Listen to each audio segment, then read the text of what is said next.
तर महाराष्ट्राच्या सरकारने उशिरा का होईना पण महादेव मुंडे यांच्या कुटुंबाला जी उशिरा का होईना ही SIT स्थापन केली, याबद्दल मी त्यांचे जाहीर आभार मानते।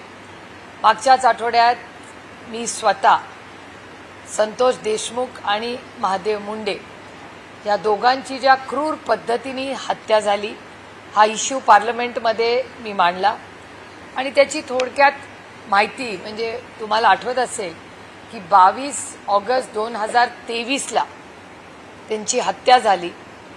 त्या गोष्टीला जवळपास 2 वर्ष व्हायला आली। सातत्याने त्यांचं कुटुंब जितेंद्र आव्हाड असतील, बीडचे खासदार पप्पा असतील, सुरेश धस असतील, या सगळ्यांच्या माध्यमातून ही बातमी खरं बाहेर आली। सरकारकडून काही उत्तर आलं नाही। मी स्वतः त्यांच्या घरी जाऊन आले। बाप्पा, बीडचे खासदार आणि मी आम्ही एकत्रच गेलो होतो त्या कुटुंबाला भेटायला। त्यानंतर रोहित पवारी मागच्या आठवड्यात जाऊन आले आणि एक दुर्दैवी घटना पण या माऊलीला आत्मदहन करायची वेळ आली। आत्मदहन केल्यानंतर ही त्यांनी आत्मदहन करण्याचा प्रयत्न केल्यानंतर 16 जुलैला त्यांनी आत्मदहन करायचा विष घ्यायचा प्रयत्न केला। त्या हॉस्पिटलमध्ये होते। आम्ही बजरंग अप्पा सोनवणे तातडीने तिथे जाऊन आले। त्यानंतर त्यांनी आत्महत्याचा इशारा केला परत आणि त्यानंतरच जेव्हा रस्ता रोको झाला आणि त्या म्हणल्या की आम्ही माननीय मुख्यमंत्र्यांच्या घरी जातो, दारात जातो आणि जर आम्हाला न्याय मिळाला तर तिथेच आम्ही आमचा जीव घेऊन टाका, कारण का आम्हाला हे सरकार न्याय देत नाहीये। त्यामुळे अशा परिस्थिती झाल्यानंतरच या सरकारला जाग आली आणि आता त्यांनी SIT जी स्थापन केली आहे त्याच्यातून पारदर्शक कारभार व्हावा अशी माझी विनम्र या सरकारला विनंती आहे। सातत्याने एका विशिष्ट 2-3 विशिष्ट भाग आहेत महाराष्ट्रातले जिथे प्रचंड क्राईम वाढतो। पुणे जिल्ह्यात तशी गंभीर परिस्थिती होत चालली आहे। त्याचबरोबर दुर्दैवाने जड अंतःकरणाने मला हे म्हणायला लागतंय की जी पुण्यात परिस्थिती आहे तशीच बीडमध्ये परिस्थिती आहे आणि नियंत्रणात येताना दिसत नाहीये किंवा लोकांना न्याय मिळत नाही किंवा वर्दीची भीती ही राहिलेली नाहीये। तर कशामुळे वर्दीची भीती लागली नाही, कोण आहे त्यांच्या मागे की सातत्याने हे लोक अशा गोष्टी करतायत। असे अनेक मुद्दे आज राज्यात आहेत। आत्ताच मी पार्लमेंटला आठवडाभर आम्ही आलोय। सविस्तर पहलगामवर जो अटॅक झाला याच्यावर सविस्तर चर्चा पार्लमेंटमध्ये झालेली आहे आणि आता आमची मागणी आहे की बीडमध्ये इलेक्शन कमिशन जे निर्णय घेत आहे किंवा ज्या पद्धतीने नावं कमी जास्त वाढवली जात आहेत त्याच्यात पारदर्शकता नाही असे सगळ्याच पक्षाचे लोक बिहारमधले म्हणतायत। त्यामुळे बिहारच्या इलेक्शनची जी प्रक्रिया आहे त्याच्यात अनेक प्रश्न आज उद्भवले आहेत। त्यामुळे त्याच्यावर एक सविस्तर चर्चा संसदेत व्हावी आणि कारभार पारदर्शक व्हावा, कारण का ही एक सशक्त लोकशाही आहे। हा देश कुणाच्या मनमानीने चालणार नाही, हा भारतरत्न डॉक्टर बाबासाहेब आंबेडकरांच्या संविधानानेच चालणार। त्याच्यामुळे ह्या सगळ्या पार्श्वभूमीवर दिल्लीमध्ये जी परिस्थिती आहे मी तुम्हाला सांगितली आणि त्याचबरोबर महाराष्ट्रात शेतकऱ्यांच्या आत्महत्या असतील, इन्व्हेस्टमेंट्स असतील, अशा अनेक गोष्टी आणि महाराष्ट्राची आर्थिक परिस्थिती आणि लाडकी बहीण योजनेत झालेला 4,900 कोटीचा 800 का 900 कोटीचा प्रचंड भ्रष्टाचार, तो कुणाच्याही चुकीच्या अकाउंटमध्ये गेला नाही गेला हा भ्रष्टाचाराचाच एक भाग आहे। त्याच्यामुळे हा दुर्दैवी महाराष्ट्राचा जो कारभार एका विश्वासाच्या नात्याने एवढं मोठं मॅन्डेट महाराष्ट्राच्या आत्ताच्या सरकारला मिळालं, पण त्यांचे मंत्री असतील, त्यांचे वाचाळवीर असतील, त्याच्यामुळे सत्ता आणि पैसा आल्यावर गाडी कशी चुकीच्या ट्रॅकवर जाऊ शकते याच्या देशातलं सगळ्यात मोठं दुर्दैवी उदाहरण म्हणजे आजचं महाराष्ट्राचं शासन।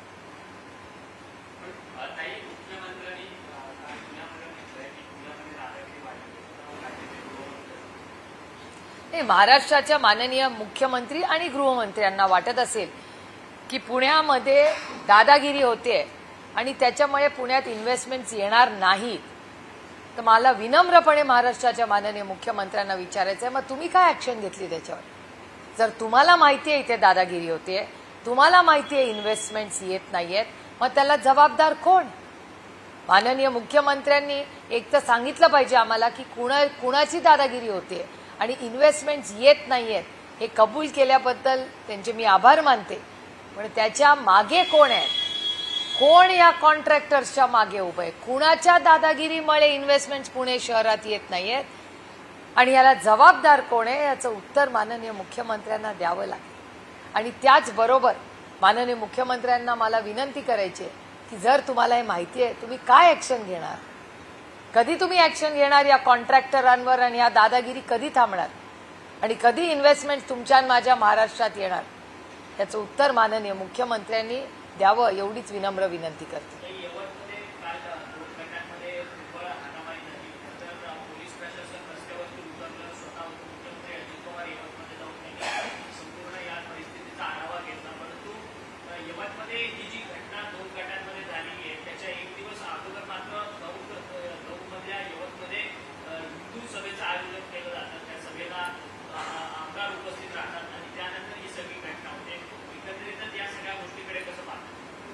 खूप दुर्दैवी घटना आहे. दौंड हा अतिशय सुसंस्कृत आणि संवेदनशील तालुका आहे. अनेक वर्ष आदरणीय पवार साहेब असतील, मी असते, आम्ही आमचं भाग्य की या तालुक्याचा लोकप्रतिनिधी म्हणून काम करायची आम्हाला सगळ्यांना संधी मिळाली. आमचे कौटुंबिक संबंध त्या भागातल्या सगळ्याच लोकांबरोबर आहेत आणि मी स्वतः काल ही घटना झाल्यावर एसपींशी बोलले. स्थानिक आमदार राहुल कुलांनाही मी फोन केला. जरूर राहुल कुल आणि मी आमचे राजकीय मतभेद असतील, पण एक सशक्त लोकशाहीमध्ये चर्चा ही झालीच पाहिजे आणि आमदाराचा मान सन्मान करणं ही माझी नैतिक जबाबदारी आहे. म्हणून कुठलंही सगळं राजकारण बाजूला ठेवून राहुल कुल आणि मी आम्ही दोघांनी त्याची सविस्तर चर्चा केली. त्यांनी जी सहकार्याची भूमिका दाखवली त्याबद्दल मी राहुल कुलांचे मनपूर्वक आभार मानते. आणि दिवसभर जेव्हापासून मला ही बातमी कळली तेव्हापासून मी एसपीच्या कॉन्टॅक्टमध्ये होते.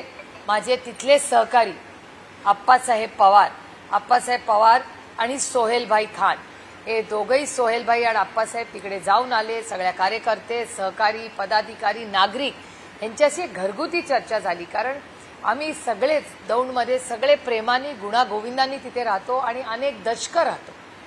दौंडमध्ये असं कधी झालंच नाही आणि आम्ही कधी होई देणार नाही. पण बाहेरून येऊन जर आमच्या भागात कोणीतरी गडबड करणार असेल तर त्याचा मी जाहीर निषेध करते.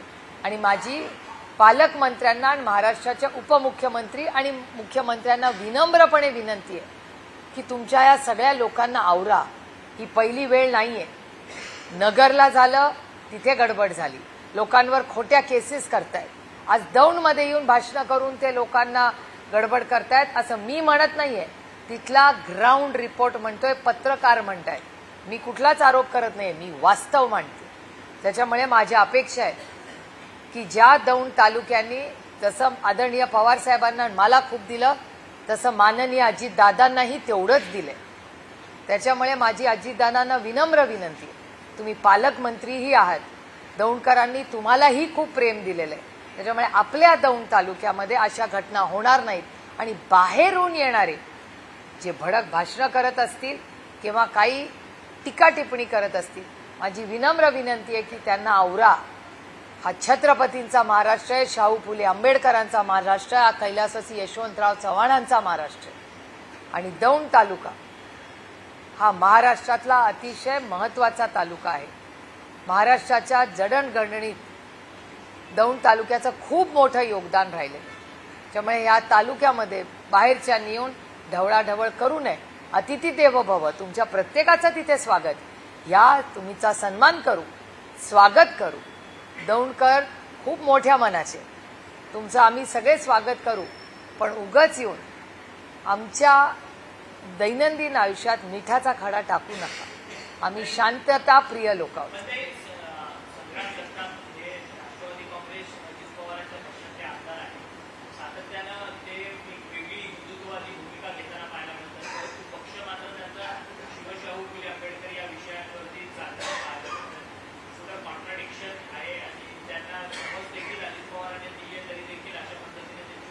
या प्रश्नाचं उत्तर मी नाही देऊ शकत, कारण का ते अजितदादा पवार जे पुण्याचे पालकमंत्री आहेत त्यांच्या संघटनेत काम करतात.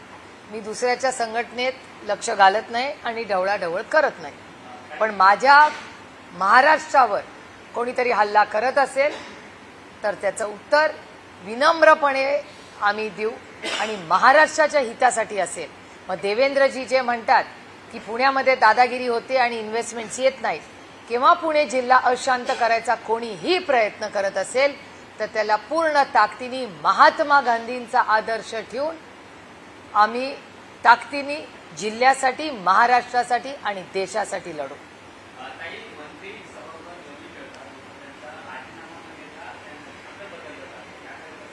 कसं आहे, रमीराव त्यांच्यावर आता नवी स्पोर्ट्सची जबाबदारी दिली. म्हणजे हे प्रमोशनच आहे, काही डिमोशन नाहीये. म्हणजे कॅबिनेट मिनिस्टर होते, आजही कॅबिनेट मिनिस्टर आहे.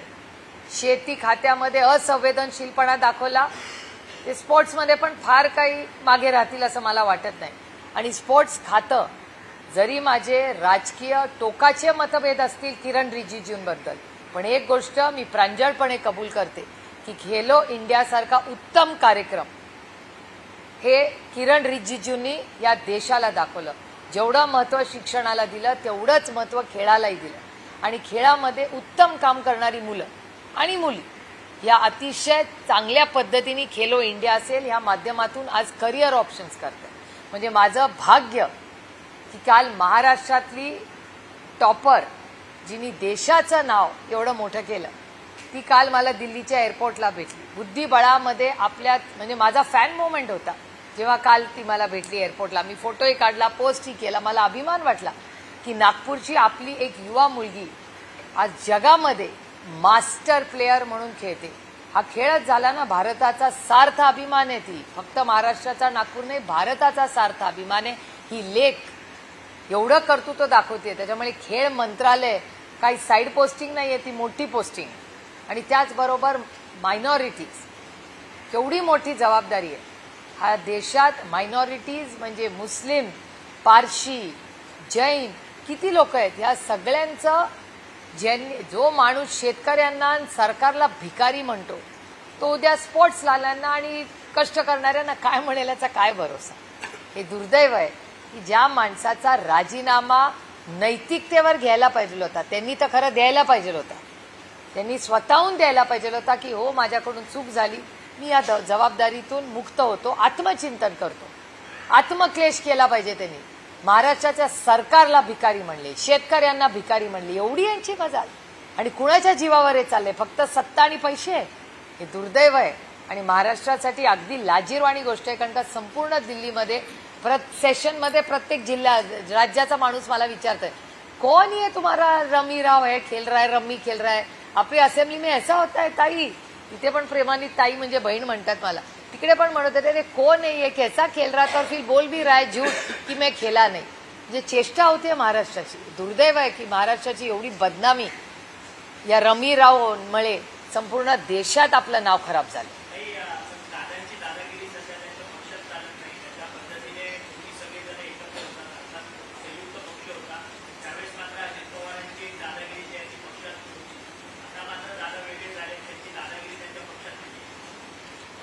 काळ बदलत असतो, लोक बदलत असतात असं वाचलंय मी फिलॉसॉफीमध्ये. होतात अशा गोष्टी, होत असतील. मला काय फारसा त्याचा अभ्यास नाही. दुसऱ्याच्या घरात मी डोकवत नाही. प्रत्येकाने आपला गट, संघटना, पक्ष कसा चालवायचा तो अंतर्गत प्रश्न आहे.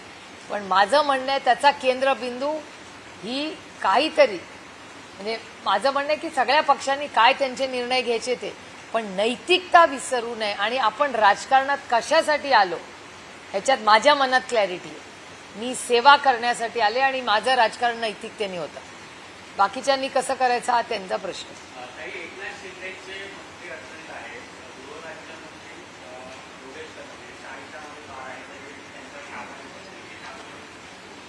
माझ्या खरं तर म्हणजे योगेश कदम एक युवा नेते आहेत. मला त्यांच्यावर टीका करायची इच्छाही नाही. कारण का युवा नेते आहेत. माझ्या महाराष्ट्रातल्या सगळ्याच पक्षांच्या सगळ्या युवा नेत्यांकडून अपेक्षा आहे काहीतरी त्यांनी वेगळं करावं, घडवावं, महाराष्ट्र पुढे न्यावा, देशाची सेवा करावी. कारण का ही सगळी सुशिक्षित मुलं आहेत आणि माझ्यासारखे ते सगळे परिवारवाद. त्याच्यामुळे त्यांनी सत्ता या सगळ्या गोष्टी जन्माली. आम्ही कोणी म्हणजे मी माझ्यापासून म्हणते, योगेशची आणि माझी परिस्थिती काही वेगळी नाही. आम्ही दोघंही परिवारवाद आहोत. आमच्या वडिलांनी संघर्ष केला म्हणून आज आम्ही आहोत तिथे आहोत. त्याच्यामुळे आमच्यासारख्या लोकांची जबाबदारी जास्त असते. त्याचं कारण असं की तुम्हालाही संधी मिळाली आहे, त्या संधीचं सोनं करा. पण वाईट मला एकाच गोष्टीचं वाटलं की मला योगेशकडून खूप अपेक्षा होत्या. युवा आहे कदाचित, त्याच्यामुळे थोडासा एक्सपिरियन्स कमी जास्त असल्यामुळे त्यांनी मला एवढंच त्याच्याबद्दल वाईट वाटलं एका गोष्टीचं की त्यांनी आधी सांगितलं की माझा याच्याशी संबंध नाही, मला माहिती नाही. आता तुमच्या आईच्या नावावर या गोष्टी आहेत. आणि मला वाईच एकाच असलं की योगेशच्या आईबद्दल मला हा उल्लेख करायला लागतोय. मी खूप जड अंतकरणून त्यांच्या आईची माफी मागून हे म्हणते. कारण का कुणाच्याच आईबद्दल, बायकोबद्दल, कुटुंबाबद्दल कधीच बोलायचं नसतं. आणि बोलूही नाही. हे माझं राजकारण नुसतं नाही, कुणाच बद्दल कोणी बोलू नये, हे मत माझं आहे.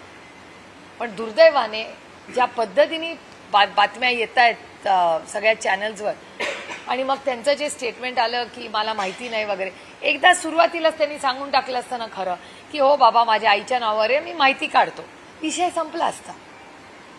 कुणाच्या आईबद्दल बोलणं हे माझ्यासाठी पाप आहे. त्याच्यामुळे मला या विषयावर बोलायचं नाही. पण माझी विनम्र विनंती आहे महाराष्ट्राच्या माननीय मुख्यमंत्र्यांना की या मुलांना पुढे करून तुम्ही काय एम्बॅरेस करताय? तुम्ही घ्या ना नेतृत्व. खूप अनुभवी आहेत महाराष्ट्राचे माननीय मुख्यमंत्री. त्यांनी चार्ज घ्यावा या सगळ्याचा. आणि त्यांनी एक प्रेस कॉन्फरन्स घेऊन हे सगळं जे काय म्हणजे कॅन्टीनमध्ये जी मारामारी झाली त्या बिचाऱ्या, बघा खरं चूक मला माहिती नाही, पण ज्या पद्धतीने त्या वेटरला मारण्यात आलं, अरे लढना है तो अपने ताकतवर से लढो. आपल्यापेक्षा जो वीक आहे त्याला मारण्यात कुठलं शौर्य? मी छत्रपतींचं नाव घेताना मग नेहमी छत्रपतींनी आपल्यापेक्षा ताकदवराशी लढाई केली आहे, आपल्यापेक्षा वीक माणसांनी लढाई केली, त्याला शौर्य म्हणत नाही.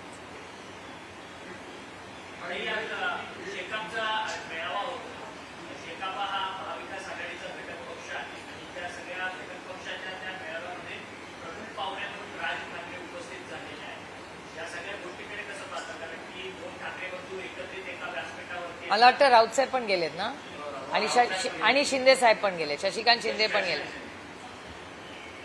आता महाराष्ट्राच्या राजकारणात 2 शिंदे झालेत, महत्वाचे, त्याच्यामुळे कन्फ्युज होऊ नका. पण एक गोष्ट खरी आहे की शेतकरी कामगार पक्ष हा खूप कष्टाने उभं राहिलेला पक्ष. ताकद कमी जास्त होते म्हणून विचारधारा ही विसरायची नसते. यश येतं जातं, पण आपल्या विचाराशी आपण बांधील असलं पाहिजे. त्यामुळे शेतकरी कामगार पक्षाच्या या उपक्रमाला सगळे एकत्रपणे जात आहेत. मी त्याचं मनापासून स्वागत करते, चांगली गोष्ट आहे. एका विचाराच्या सगळ्या लोकांनी एकत्र येऊन महाराष्ट्राच्यासाठी, जसं राज ठाकरे म्हणतात की आमच्या छोट्या छोट्या भांडणापेक्षा महाराष्ट्राचे प्रश्न जास्त मोठे आहेत, त्याला मला वाटतं मी जास्त महत्त्व देते.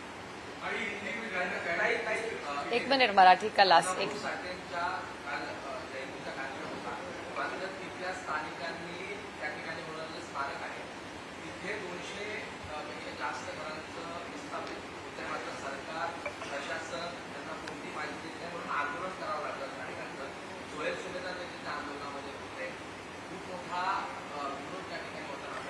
सोहेलबाईंची आणि माझी, म्हणूनच खरं मला 10 मिनिटं उशीर झाला. सोहेलबाई मला भेटले, सोहेलबाईंनी सविस्तर माझी आणि सोहेलबाईंची त्या विषयावर चर्चा झालेली आहे.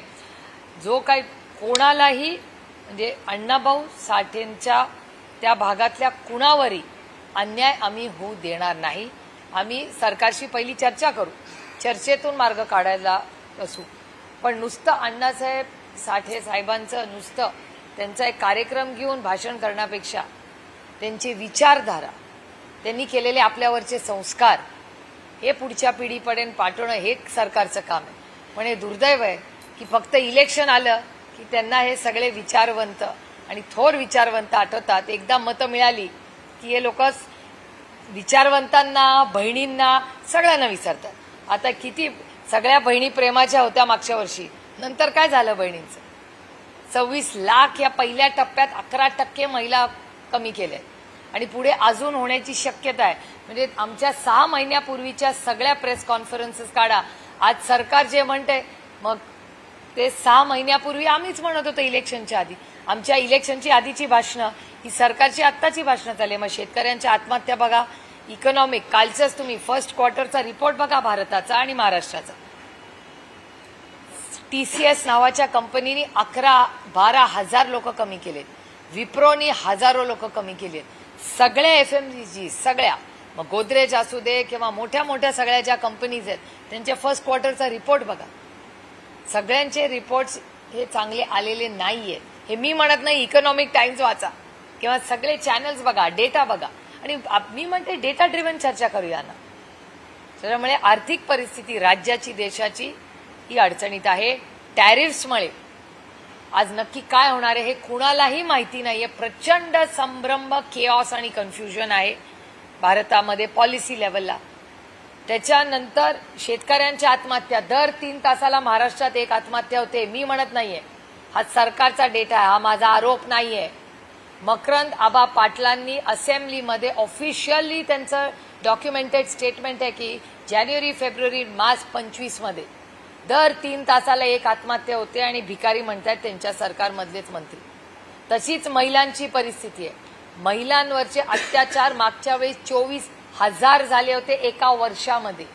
त्याचा 50% टप्पा ऑलरेडी त्यांनी गाठलेला आहे.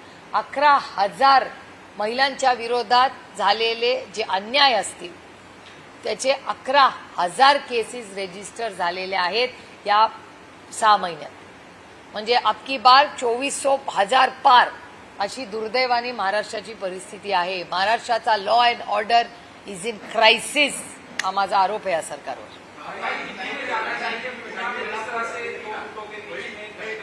एक मिनिट, मराठी पूर्ण करू. कोणी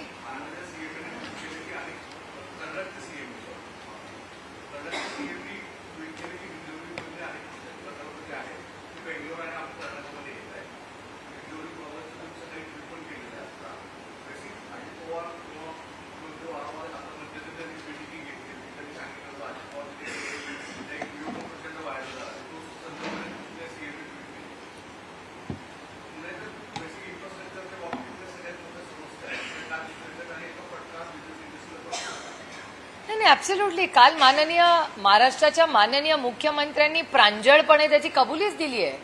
कालचा व्हिडिओ तुमच्याच चॅनलवर मी पाहिला. आज सकाळी पाहिला मी तो. तुमच्याच चॅनलवर महाराष्ट्राच्या माननीय मुख्यमंत्र्यांनी कबुली केलेली आहे की पुण्यामध्ये इन्व्हेस्टमेंट्स येत नाहीयेत कारण का दादागिरी पुण्यात चालते. माझे शब्द नाही आहेत, महाराष्ट्राच्या माननीय मुख्यमंत्र्यांचे शब्द आहेत की दादागिरी चालते त्याच्यामुळे इन्व्हेस्टमेंट्स येत नाहीयेत. त्याच्या मागे कोण आहे? महाराष्ट्राचे माननीय मुख्यमंत्र्यांनी ऍक्शन का नाही घेतली मग त्या दादागिरीवर? का तुम्ही महाराष्ट्राचं आणि पुणे जिल्ह्याचं नुकसान करताय? तुम्हाला जर माहिती आहे महाराष्ट्राचे गृहमंत्री आणि मुख्यमंत्री म्हणून की महाराष्ट्रात दादागिरी चालली आहे, मोडून काढा ती दादागिरी, आम्ही तुम्हाला साथ देऊ. जे महाराष्ट्राच्या आणि पुणे जिल्ह्याच्या हिताचं असेल त्याच्यासाठी जर ते सत्य असेल तर जसं पहलगाममध्ये आम्ही ताकदीने या सरकारच्या बाजूनी उभे राहिलो तसं पुणे जिल्ह्यामध्ये अमोल कोल्हे आणि सुप्रिया सुळे देवेंद्रजींच्या मागे ही दादागिरी मोडून काढण्यात ताकदीने उभं राहू की पुणे जिल्ह्यामध्ये इन्व्हेस्टमेंट्स येतील आणि कष्ट करणाऱ्या पुणेकराला न्याय मिळेल.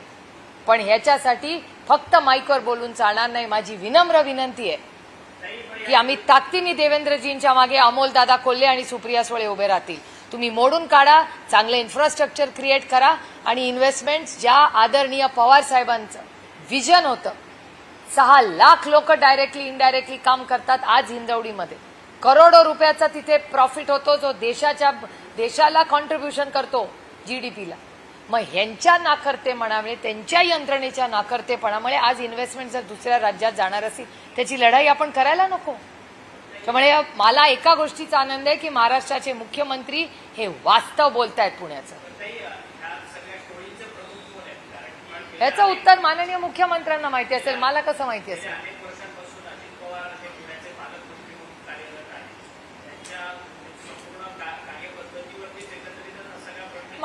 मी नाही सांगू शकत. हा प्रश्न तुम्हाला महाराष्ट्राच्या माननीय मुख्यमंत्र्यांना पाहिजे. त्यांनी दादागिरी शब्द वापरला जो मी तुमच्या चॅनलवर पाहिला. मी काय त्या कार्यक्रमाला नव्हते. हा प्रश्न तुम्हाला माननीय मुख्यमंत्र्यांना विचारायला लागेल. नाही, रेग्युलरली येतात. एक असताना पण याच्या वेगळे झाले त्या मी मांडलेल्या आहेत वारंवार, अनेक वेळा नाही, अनेक कंप्लेंट्स येत असतात त्या मी मांडलेल्याही आहेत. पण कसं असतं की सगळं माईकवर बोलायचं नसतं आणि काही गोष्टी पोटात ठेवायची ताकद सुप्रिया सुळेमध्ये आहे. त्याच्यामुळे मी सगळं काय माईकवर बोलणार नाही आणि इतकं खालचं राजकारण मी करत नाही. पण माझ्या महाराष्ट्राच्या माननीय मुख्यमंत्र्यांकडून अपेक्षा आहे की महाराष्ट्राच्या माननीय मुख्यमंत्र्यांनी जे माईकवर बोलले की दादागिरी होते म्हणून इन्व्हेस्टमेंट्स येत नाहीये, तर ही दादागिरी मोडून काढा देवेंद्रजी. तुम्ही जर दादागिरी मोडून काढून आमच्या पुण्यामध्ये, आपल्या पुण्यामध्ये, कारण का आता आपलं झालंय, कारण का देवेंद्रजी आठवड्याला पुण्याला येतात. त्याच्यामुळे जेवढ्या वेळा मी पुण्याला जाते तितक्याच वेळा देवेंद्रजी पण पुण्याला येतात. त्याच्यामुळे देवेंद्रजींच्या आणि आमच्या पुण्यामध्ये जर इन्व्हेस्टमेंट्स वाढवायचे असतील आणि दादागिरी मोडून काढायची फक्त माईकच्या पुढे जाऊन ताकद देवेंद्रजींनी दाखवावी. अमोल कोल्हे आणि सुप्रिया सुळे ताकदीने तुमच्यावर उभं राहू. आपलं जे पुणे आहे, जे सुसंस्कृत पुणे आहे, हे पुन्हा आपण सगळे मिळून उभं करूया. पण त्याच्यासाठी तुम्ही सत्तेमध्ये आहात, तुम्ही पुणेकरांना न्याय द्या.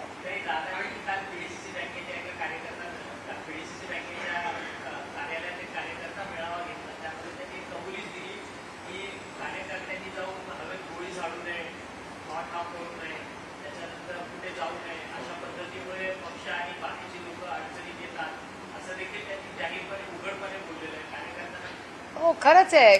म्हणजे अजितदादांनी जे बोलले काल ते खरंच आहे.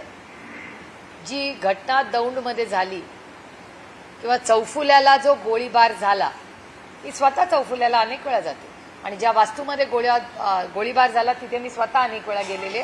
तो माझा मतदार. हो अंबिका, मी जाते ना, माझे फोटोही टाकते मी. ती लोककला आहे, त्याच्यात काय आहे, मला नाही त्याचं. मी अंबिकाच्या त्या नाट्यगृहात अनेक वेळा जाते. त्या माझ्या भगिनी आहेत, त्यांची मी लोकप्रतिनिधी आहे. माझी नैतिक जबाबदारी आहे की प्रत्येक ज्यांचं मी लोकप्रतिनिधी म्हणून काम करते त्या प्रत्येकाची चर्चा, त्यांचे प्रश्न हे सोडवण्यासाठीच मला मतदान करतात. त्यामुळे मी अंबिका आर्टमध्ये नेहमी जाते, जेवते, खाते, पिते. त्यांच्या सुखदुःखाच्या गप्पा तिथल्या सगळ्या भगिनी माझ्याशी सातत्याने मांडतात. पण तिथे गुंडागर्दी जी चालली आहे, कोण तिथे मारामाऱ्या करतंय जिल्ह्यात, कोण गोळ्या करतंय, हे खरं आहे. अजितदादा म्हणतात ही गोष्ट खरी आहे की नुकसान झालंय का? हो झालंय, त्यांच्या पक्षाचं झालं आहेच, पण त्याच्यात बदनामी महाराष्ट्राची होते ना. फक्त पक्षापुरतं सीमित राहत नाही होते. रमीराव आहेत, मारामाऱ्या आहेत, आता गोळीबार आहे. अहो अजून खूप खूप कर्तृत्ववान लोक आहेत.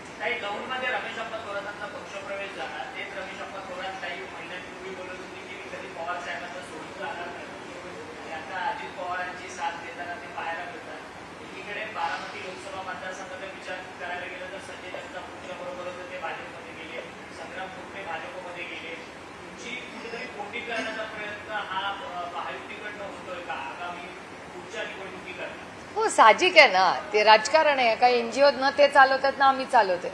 त्यामुळे आणि तोडफोडाचं राजकारण त्यांनी केलंच आहे ना. वैचारिक पद्धतीने ताकद जमू शकत नाही म्हणून तोडफोड करा. त्यामुळे मला काय त्याच्यात आश्चर्य किंवा नवीन काही वाटत नाही. आणि मी तुम्हाला सांगू एक गोष्ट की परवाच मला भारतीय जनता पक्षाचे एक वरिष्ठ नेते मला दिल्लीत सांगत होते की सुप्रिया, परवा मी सगळी आमची लिस्ट बघितली ग, 33% आमचे आमदार आणि खासदार हे राष्ट्रवादी काँग्रेस पक्षाचे आहेत. काँग्रेसमधले पण 35 का 36% आहे.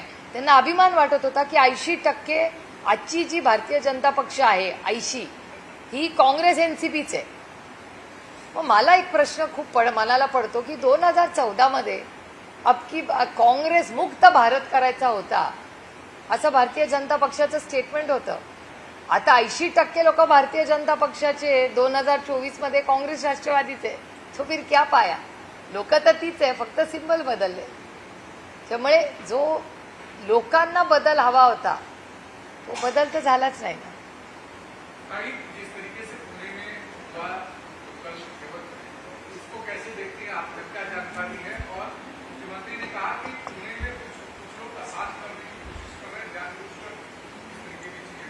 नहीं, दो अलग बातें हैं ये. जो पूना में माननीय मुख्यमंत्री जी ने कहा, जो मैं बहुत दिनों से, सालों से कहती आ रही हूँ कि हिंदौड़ी में राजीव गांधी इन्फोटेक की शुरुआत आदरणीय पवार साहब ने की और वो उसमें उनका जो विजन था कि 6 से 10 लाख लोग यहाँ काम करेंगे, जो कर रहे हैं। और जिस तरह से इंफ्रास्ट्रक्चर वहाँ का कोलैप्स हुआ है, मैं लगातार महाराष्ट्र की सरकार से विनती करती आ रही हूँ। मेरा रेगुलर फॉलोअप है, डॉक्यूमेंट देख सकते हैं पूरा, कि रास्ते का देखिए, मेट्रो देखिए, ये जो इलीगल जो चीज़ें हैं हिंजौड़ी में वो साफ करिए। उसके बाद वर्क फ्रॉम होम, ये नहीं हो पा रहा है तो वर्क फ्रॉम होम का ऑप्शन दीजिए। वहाँ बहुत सारी स्कूल्स है, उसके टाइमिंग्स 10-10 मिनट आगे पीछे कर सकते हैं क्या। लेकिन ये बहुत दुर्भाग्य की बात है कि महाराष्ट्र के माननीय मुख्यमंत्री जी को पुणे में आके बोलना पड़ रहा है कि पुणे में इन्वेस्टमेंट्स नहीं आ रही है, क्योंकि यहाँ बहुत दादागिरी हो रही है। और यहाँ जिस तरह से चल रहा है, ऐसा चलता रहेगा तो पुणे में बहुत मुश्किल होगी। ये तो मैं कब से कह रही हूँ, कल जो मैं कह रही हूँ वही माननीय मुख्यमंत्री जी ने कहा। लेकिन मुझे मुख्यमंत्री जी को एक सवाल करना है कि आपको जब पता है कि यहाँ इन्वेस्टमेंट्स नहीं आ रहे हैं, उस वजह भी उनको पता है, तो वो जड़ तक क्यों नहीं जा रहे। अगर दादागिरी हो रही है ऐसा माननीय मुख्यमंत्री को लगता है, तो उन्होंने जड़ से उखाड़ देना चाहिए। वो जो गलत हो रहा है उसको जड़ से उखाड़ देने की उम्मीद रखते हैं महाराष्ट्र के मुख्यमंत्री से, क्योंकि पुणेकर एक बहुत अच्छे लोग हैं और मेहनती लोग हैं। और उनको जिस तरह से ये जो इंफ्रास्ट्रक्चर कोलैप्स हुआ है पुणे का, या जिस तरह गुंडागर्जी आज पुणे में चल रही है, ये शोभा नहीं देती, सरकार को शोभा नहीं देती। यवत की घटना बहुत दुर्भाग्य है। दौंड तालुका ये बहुत अच्छा तालुका है, मेहनती लोग वहाँ रहते, सारे समाज के लोग हम एक साथ मिलजुल के रहते। मेरे तो पारिवारिक संबंध है वहाँ सबसे।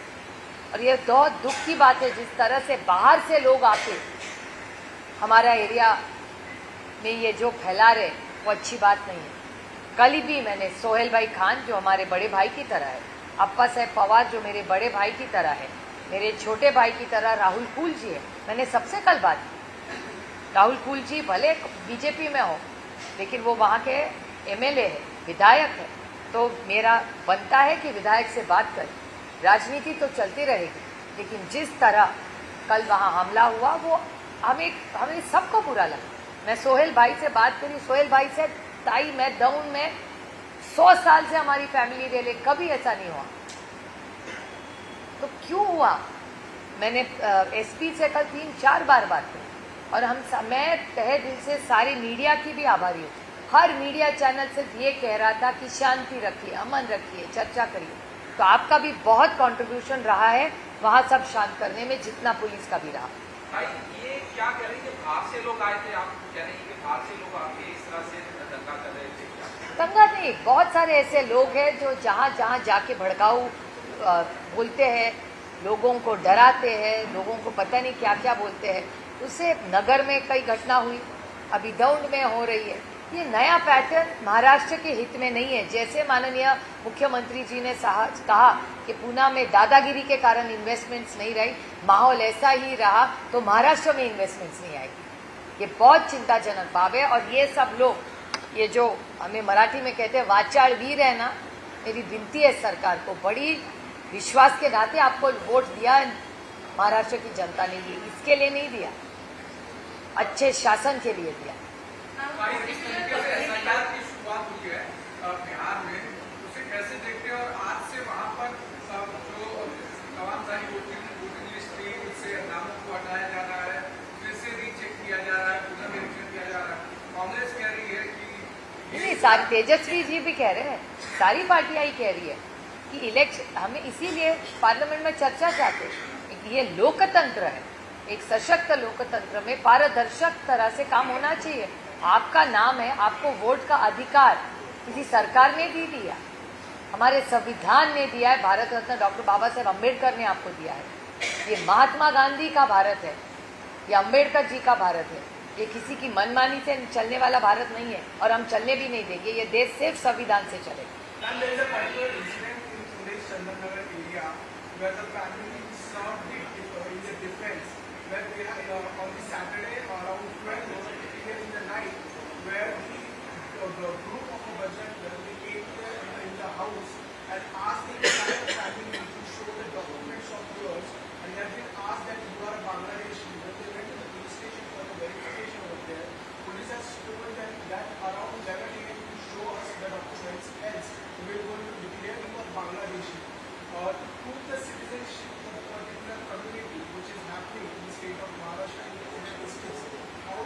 Is this the Kargil case you're saying? I tweeted about it, as a matter of fact. It's very, very unfortunate. This shows that clearly being a bully, and if the government is on your side, you can bully anybody. Today they bullied them, tomorrow they'll bully you. This will not be tolerated. I have raised it and I will raise it, and I'm really disappointed with the administration in Pune district. Every day, look at your questions. 80% of the cases that you are raising are from Pune district. And the Honorable Chief Minister of Maharashtra admits to it. I'm very grateful to him that he admitted that investments are not coming in Pune district because dadagiri ho rahi hai. So I want to ask the Honorable Chief Minister of Maharashtra, what is he doing about it? If he knows that there is a problem, he should get to the bottom of the problem and resolve it. If there is dadagiri happening in Pune district, I expect him to resolve that issue and get rid of this dadagiri. And if he commits to a safer, greener and a more inclusive Pune district like it was before, Amol Kole as a local MP and Supriya Sule as a local MP will fully, openly support the Chief Minister of Maharashtra, provided he assures us full protection to every citizen of that city. Imagine, they were a part of the Kargil war so that you and I are safe. And some bully is going to enter their house at 11 o'clock and intimidate citizens of India who are martyrs, who are heroes of this nation. They will be treated like this. This is complete injustice and mismanagement and misuse of power. इस तरीके से खास करके राहुल गांधी ने कहा कि भारतीय अर्थव्यवस्था मजबूत हो कि ट्रंप ने कहा था कि उसी लाइन पर उन्होंने कहा, आपको क्या लगता है कि भारतीय अर्थव्यवस्था कैसे? देखिए, भारतीय अर्थव्यवस्था अब जो रिजल्ट्स देख रहे हैं उस हिसाब से दिक्कत में है क्या? हाँ, थोड़ी सी दिक्कत में है, ये मानना पड़ेगा, क्योंकि डेटा बताता है। दो चीजें आप देखिए, विप्रो और टीसीएस 10 और 12 हजार लोग कम किए, पहली बात। दूसरी, सारी बड़ी कंपनियां, हिंदुस्तान लीवर देखिए, गोदरेज देखिए, ये जो मैन्युफैक्चरिंग सब सारी चीज़ों को करती है, जो आपके मेरे बच्चे हमारे घर में जो चीज़ें लगती है, उसके सारे फर्स्ट क्वार्टर के रिपोर्ट्स नेगेटिव आए, कम हो रहा है। और इकोनॉमिक ग्रोथ, आप सिर्फ जीएसटी कलेक्शन पे मत जाइए, that is one part of the economics. आप सब पूरा हिसाब किताब देखिए। और महाराष्ट्र का तो दिवाला निकला है, मैं नहीं कह रही हूँ, महाराष्ट्र सरकार कह रही है, मैं नहीं आरोप कर रही हूँ, क्योंकि मुझे हमेशा लगता है कि हमारे राज्य के बारे में जरूर मैं विपक्ष में हूँ, लेकिन जिससे मेरे राज्य का, देश का नुकसान होगा, ऐसा मैं कुछ नहीं कहूँ। तो जिस तरह से इकोनॉमी आज थोड़े से स्ट्रेस में है क्या, तो जरूर है, नंबर्स ही यही बताए। मालेगांव ब्लास्ट को लेकर जो फैसला आया, उससे पहले अमित शाह का बयान आया कि मतलब आतंकवाद से ना जोड़ा जाए, फिर मुख्यमंत्री का बयान आता है कि को आतंकवाद से ना जोड़ा जाए। बाद में ये भी कहा गया कि आरएसएस प्रमुख को प्लांट करने की बात आ रही थी इसमें, और जो हिंदू बड़े नेता हैं उनको प्लांट करने की बात आ रही थी, क्या कहना चाहते हैं? मैं एक तो मैंने पूरा ऑर्डर नहीं पढ़ा है डिटेल में, मैंने मंगाया है ऑर्डर, मैं आज जरूर पढ़ूंगी उसको। लेकिन जिस तरह से अभी अनेक स्टेटमेंट्स आ रहे, समझ में नहीं आ रहा है सच क्या है झूठ क्या है, क्योंकि जिस तरह से बड़े बाहर से भी स्टेटमेंट आ रहे, मतलब ऑर्डर के एक भाग हुआ और दूसरी भाग में बाकी के लोग जो स्टेटमेंट्स कर रहे, इसलिए समझ में नहीं आ रहा है कि क्या हुआ। वो जो पुलिस का रिपोर्ट था वो क्या हुआ, उसमें क्या हुआ, तो बहुत सारी गैप्स है उसमें। तो मेरे ख्याल से जो भी कोर्ट सुप्रीम है, जो ठीक लगा वही कोर्ट ने किया होगा। मैं बड़ी विनम्रता से हमेशा कोर्ट का सम्मान ही करती हूँ, तो कोर्ट का तो सम्मान ही होगा, लेकिन उसके बाद बाहर के जो लोग हैं उनके जो स्टेटमेंट्स आ रहे जो केस में नहीं थे, उसके बारे में और सुनना पड़ेगा, उनके क्या आरोप है प्रत्यारोप है, उसके बारे में समझना पड़ेगा कि सही क्या है और सच क्या है, सही से ज्यादा सच क्या है।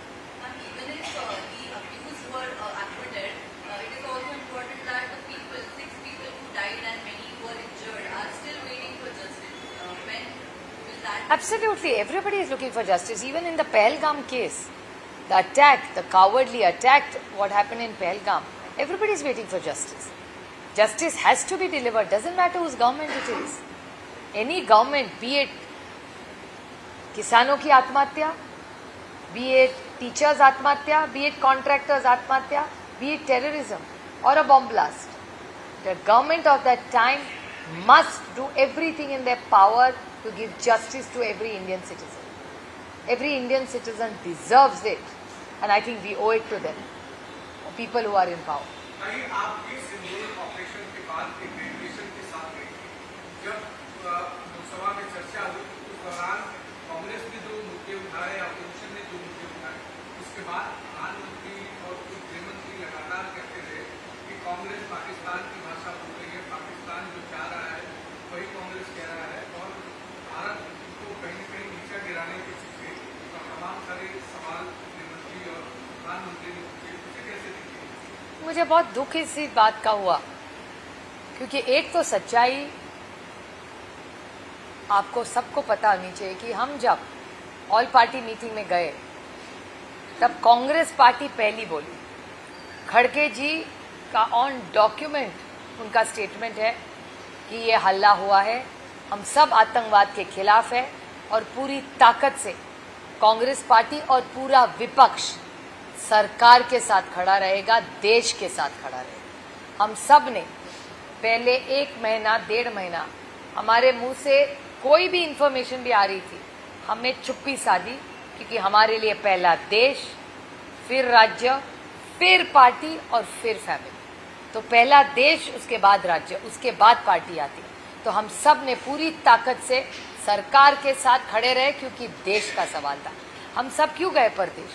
हमें जब फोन आया और बोला कि आपको लीड करना है, मुझे कहा, कनिमोळी का कहा, कांग्रेस के हमारे वरिष्ठ नेताओं को कहा, सबने देश के लिए हाँ कहा। वहां हम तू मैं नहीं करें। आप मेरा भाषण निकाल के देखिए, मुझे कितना बुरा लगा।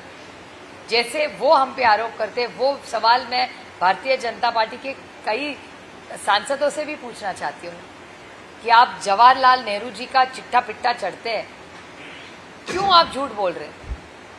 उनको गए गुजरे 50 साल हो गए देश के पहले प्रधानमंत्री रहे। और मेरी बहन कनिमोळी ने जो कहा वो सही कहा कि नई पीढ़ी को पंडित जवाहरलाल नेहरू जी के बारे में बहुत कम पता था। अब सारी नई पीढ़ी उनके बारे में पढ़ना चाहती है कि क्या हुआ। तभी उन बच्चों को पता चला कि देश में परराष्ट्र जो धोरण पहले हुआ वो पंडित जी ने कहा। और मैं आपको एक बात बताऊं, मैं 4 देशों में गई। मैं कतार गई, मैं साउथ अफ्रीका गई, मैं कहाँ गई, इथोपिया गई और कायरो। हम सबका डेलीगेशन माननीय प्रधानमंत्री जी ने इस 4 देशों में हमें भेजा था। मैं ये पार्लियामेंट में भी कह चुकी हूँ कि चारों देशों में इस देश के 4 प्रधानमंत्रियों के बारे में, 4 नेताओं के बारे में पूछा गया।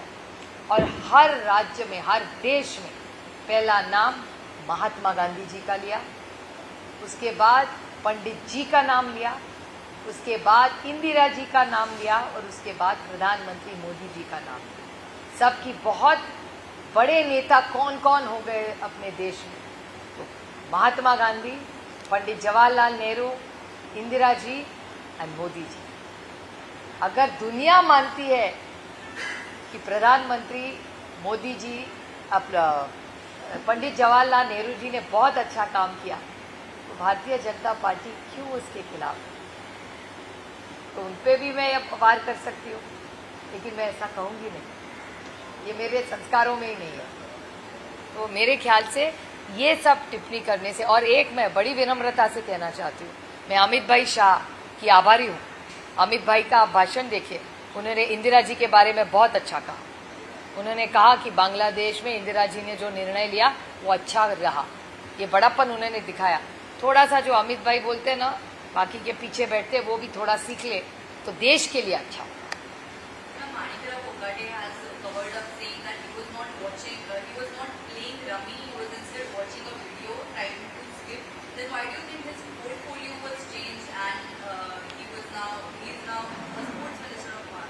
First of all, it's not a demotion at all. It's a very important responsibility. To be in any cabinet is a very, very important responsibility. You cannot trivialize. My friend Kiran Rijiju has been one of the finest sports minister of India who created Khelo India. He may be in the BJP, has strong differences with Kiran Rijiju. But what Kiranji did for sports through Khelo India, you must compliment him for. So it's not a lightweight ministry. It's sad if they think it's a lightweight ministry. It's really, really sad. One of our daughters from Nagpur has created global history in chess just 2 days ago. I met her yesterday. I was so lucky. It was my fan moment to meet her yesterday at the Delhi airport. So please don't trivialize sports. Sachin Tendulkar is a Bharat Ratna, no? So there has been a legacy. So sports is a very, very important demand. The real demotion should have been for him to call your own government a beggar. He should have been, actually he should have resigned on principles. But ही अपेक्षा करना थोड़ा ज़्यादा हो रहा है सरकार से. नैतिकता आणि या सरकारची कधी भेटच नाही झाली. त्याच्यामुळे I can't blame them for that. But one second, let me just complete. So he is not demoted, one. And second, Maharashtra Sarkar ka jo, the report of Maharashtra government proves that he was speaking for 18 minutes. He was playing for 18 minutes. This is not my report. I don't have videos. Maharashtra government admits that not Rami, what's his name? Manikrao Kokate. That those jokes are going around about, Rami Rao, so I got his name wrong. Sorry about that. But Manikrao Kokate was playing for 18 minutes. This is what government's report says. I think Prithviraj चव्हाणांच्या विरोधात आज शिवसेनेचे लढण्याच्या ठिकाणी आंदोलन सुरू आहे. कशाबद्दल? चव्हाण यांनी मालेगाव संघात वक्तव्य होतं की याला भगवा आतंकवाद विरोध आहे. छत्रपती शिवाजी महाराजांचा रंग आहे, स्वतंत्रचा रंग आहे. त्याला हिंदू आतंकवाद किंवा सनातन आतंकवाद म्हणावा. या वक्तव्याच्या विरोधात आज आंदोलन. कधी बोलले ते? काँग्रेसच्या परवा बोलले का? त्याचं उत्तर ते पृथ्वीराज बाबाच देतील. मी त्यांची ती प्रेस कॉन्फरन्स पाहिलेली नाही. पण मी पाहून तुम्हाला उद्या उत्तर देईन याच्यावर. मी पृथ्वीराजजींशी बोलीन, कारण का मी ती प्रेस पाहिलेली नाही त्याची.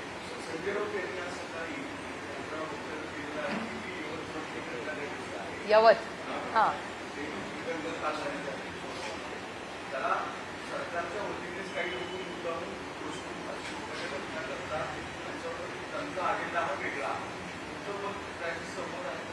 हो, शक्यता नाकारता येत नाही, कारण का सत्तेतलेच लोक तिथे गेले ना.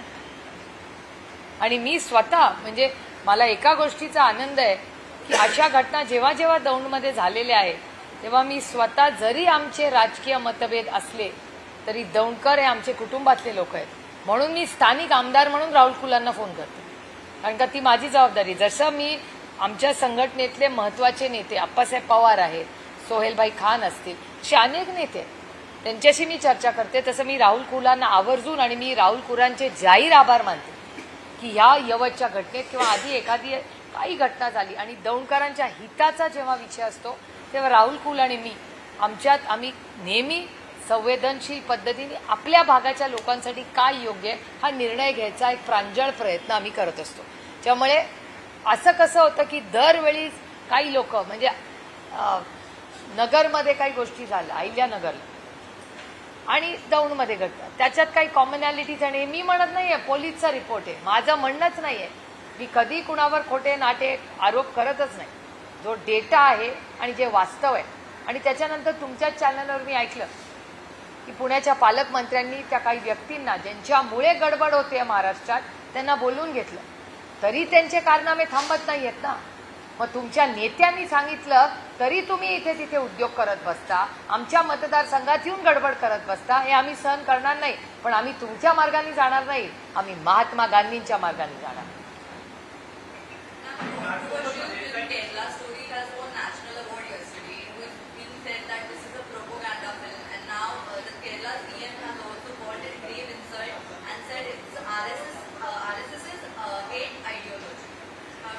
Well, if the Honorable Chief Minister has said, we must respect his sentiments. Do you think Kerala story? You know, to be honest, I haven't seen the movie, but if the sentiment of a Chief Minister, he represents the state. If he feels something about it, you must respect it. No, he's the Chief Minister of that state, so he's thinking it. Like Devendra ji yesterday said, Pune में investment क्यों नहीं आ रहा है? क्योंकि दादागिरी हो रही है. He's the Chief Minister of Maharashtra. कह रहे हैं मतलब सच ही होगा ना, because he's a CM.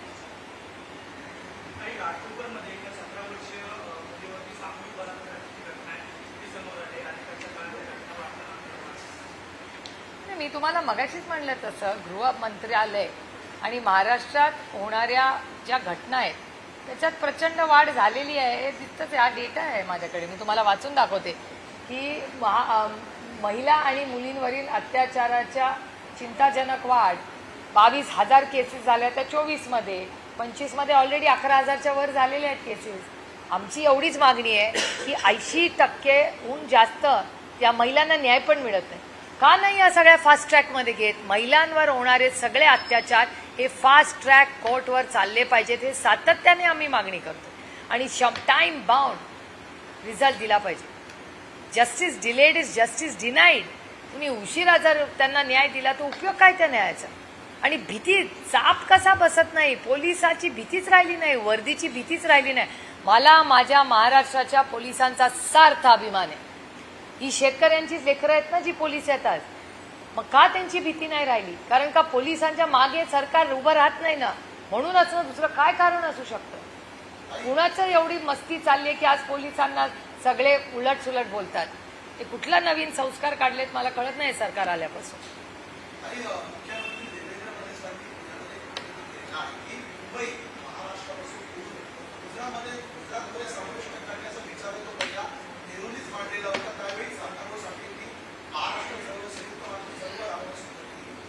मी तुम्हाला एक खरं सांगू का, जे ह्यांना काही जमत नाही ना ते बिचाऱ्या पंडितजींच्या नावाने लावतात. पंडितजींना जाऊन 50 वर्ष झाली.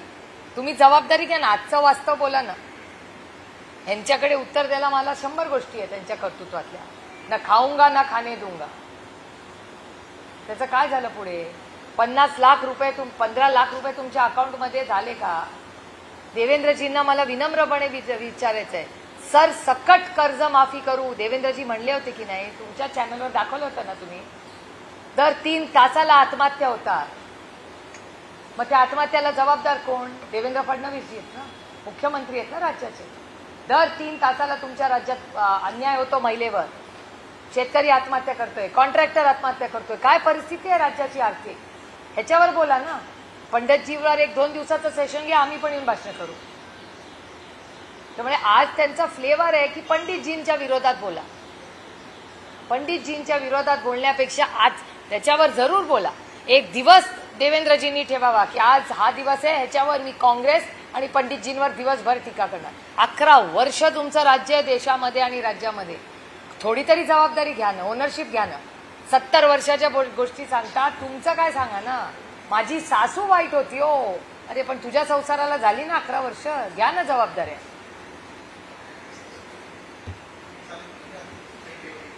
थँक्यू. हा, अरे काय हो.